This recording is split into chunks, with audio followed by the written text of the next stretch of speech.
do you think the odds are that some immunity was given to Mr. Meadows before he testified, before Jack Smith's probe into both the documents and January 6th?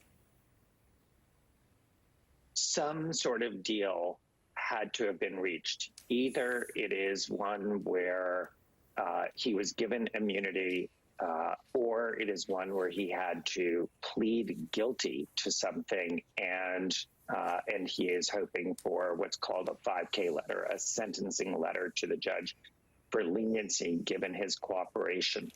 It's one of the two.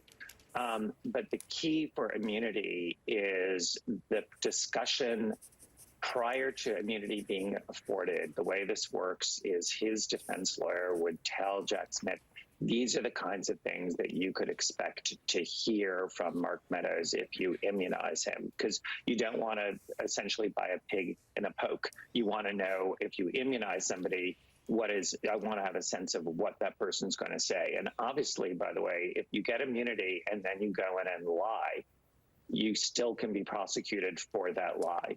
So if you have a good defense counsel and you are given immunity, that defense counsel is going to be saying, Mark, this is your get out of jail free card. You did something wrong. You have to own up to it. And if you start fudging, you are risking criminal liability. And Nicole, you've outlined just some of the many ways that Mark Meadows, if he's going to say, I didn't do anything wrong, that there's no culpability here, it's going to be fraught in terms of going down that road.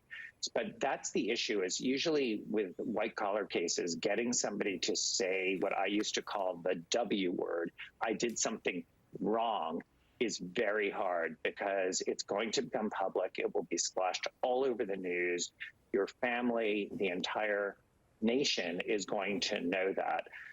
But in this kind of case, given the amount of ammunition that Jack Smith has to use to say, look, you need to do that because otherwise we will be making a criminal case against you.